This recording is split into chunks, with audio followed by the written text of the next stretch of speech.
Perkenalkan, nama saya Gibeon Andriani dengan NIM 23051450235. Di sini saya akan menjelaskan komponen sistem prediksi kelulusan. Untuk keperluan presentasi ini, saya menggunakan data simulasi yang disusun berdasarkan observasi empiris dan fakta nyata di lingkungan sekitar untuk memastikan relevansi konteksnya. Yang pertama, ada library dan persiapan data. Ini adalah fondasi sistem. Kita menggunakan Pandas untuk mengelola data dalam bentuk tabel, data frame. Di sini kita membuka data variabel akademik dan non-akademik lalu menyusunnya menjadi dataset yang akan dipelajari oleh komputer. Ibarat membangun sebuah perpustakaan, ini adalah proses pengumpulan dan pengelompokan buku agar bisa dibaca. Yang kedua, pelatihan model atau training. Pada tahap ini kita menggunakan algoritma random forest.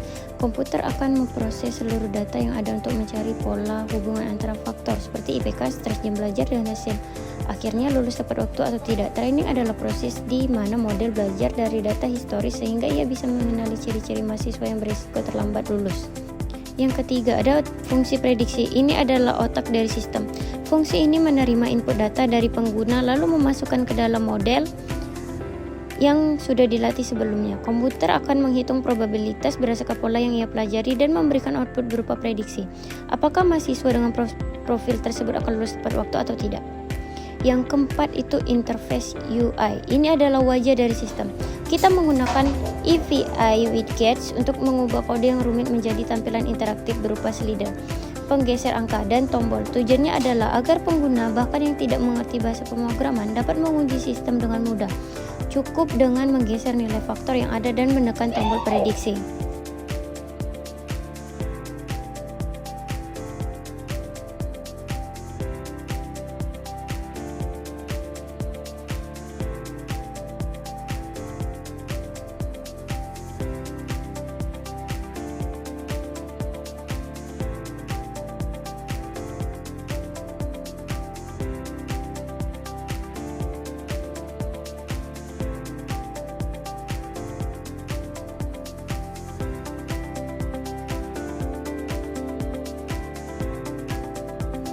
Dan yang kelima adalah analisis statistik deskriptif. Bagian ini memberikan rangkuman data secara numerik.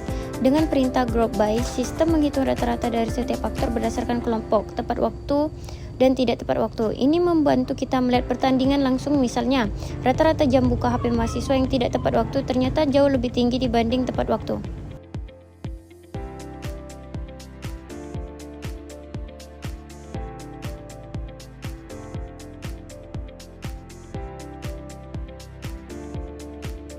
Selanjutnya adalah visualisasi data. Korelasi. Di sini kita menggunakan heat map, peta panas untuk melihat korelasi. Teknik ini memetakan hubungan antar variabel secara visual. Jika dua faktor memiliki korelasi kuat, warnanya lebih tajam. Itu menandakan bahwa faktor tersebut memiliki dampak yang signifikan terhadap status kelulusan. Ini membantu kita memvalidasi apakah teori kita tentang faktor-faktor tadi benar secara matematis.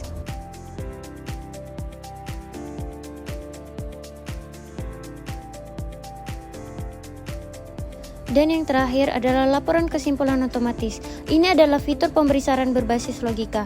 Sistem tidak hanya memberitahu hasil tepat waktu atau tidak, tetapi juga membaca tingkat nilai input seperti tingkat stres.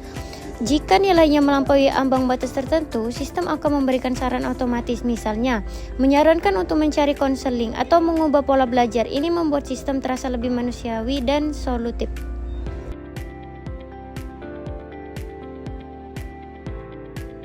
A few moments later.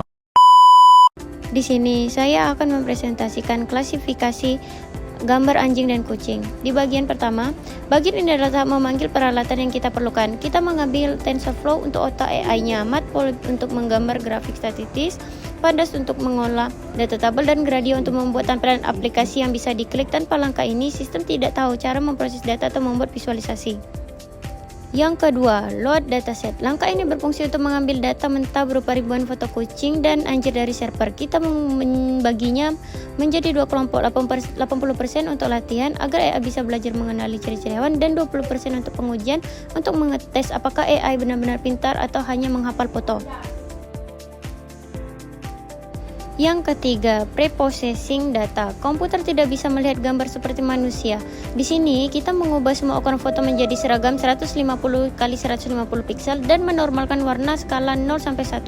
Proses ini sangat krusial agar data yang masuk ke AI bersih dan seragam, sehingga AI tidak bingung saat memproses gambar yang ukurannya berbeda-beda.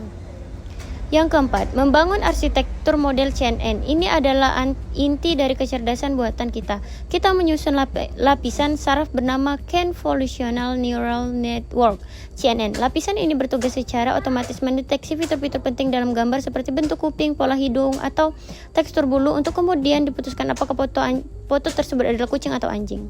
Yang kelima, training model. Ini adalah proses belajar model melihat data foto ribuan kali dalam beberapa putaran epoch. Selama proses ini, model terus memperbaiki kesalahannya dan memperbarui pengetahuan internalnya sampai ia bisa mengenali perbedaan antara kucing dan anjing dengan akurasi yang tinggi. Selanjutnya, visualisasi grafik statistik. Setelah selesai belajar, kita melihat hasilnya. Kode ini membuat grafik yang menunjukkan apakah akurasi AI yang terus naik selama proses belajar. Jika grafiknya naik dengan stabil, artinya AI Anda sudah sukses dilatih dengan benar. Menghitung prediksi pada tes set. Kita menguji AI dengan foto yang belum pernah ia lihat. Selama proses belajar data pengujian, kita meminta model mendebak ini gambar apa. Langkah ini memberi kita bukti nyata apakah AI benar-benar bisa bekerja di dunia nyata atau tidak. Tabel ringkasan statistik. Untuk melihat performa secara mendalam, kita membuat tabel perbandingan. Tabel ini menampilkan beberapa banyak prediksi yang benar, true, dan beberapa banyak yang salah, false. Sehingga Anda bisa tahu apakah model Anda lebih sering tertukar saat menebak kucing atau anjing.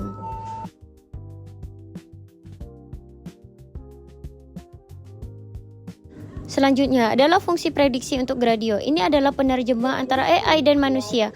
Fungsi ini mengambil file gambar yang diunggah pengguna, mengubahnya menjadi angka-angka yang bisa dibaca mesin, meminta AI untuk menebak, lalu mengubah hasil tebakan angka tersebut kembali menjadi kata-kata kucing atau anjing. Selanjutnya, menjalankan Gradio UI. Ini adalah langkah penyelesaian. Gradio membuatkan sebuah antarmuka web UI lengkap dengan tombol upload gambar. Setelah kode ini dijalankan, Google Colab akan memberikan sebuah tautan link. Anda bisa membuka link tersebut di HP atau browser apapun untuk mencoba aplikasi buatan Anda sendiri.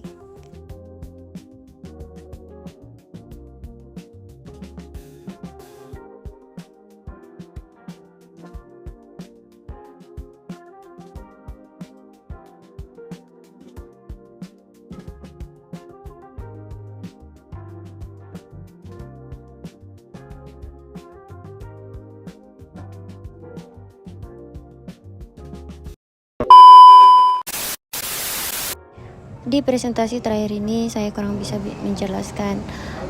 Saya mohon maaf Bapak, mungkin bisa dilihat codingannya, dan ada beberapa saya meminta bantuan AI, dan ada juga beberapa saya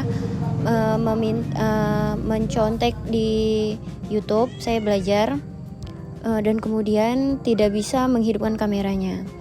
Lalu saya juga memakai AI yang ada di Piscode yang berada di samping sebelah kanan. Izin Bapak, mungkin bisa dicek di sini codingan saya, apakah ada yang benar atau salahnya. Saya mohon maaf. Terima kasih Bapak. I just had to let you know you're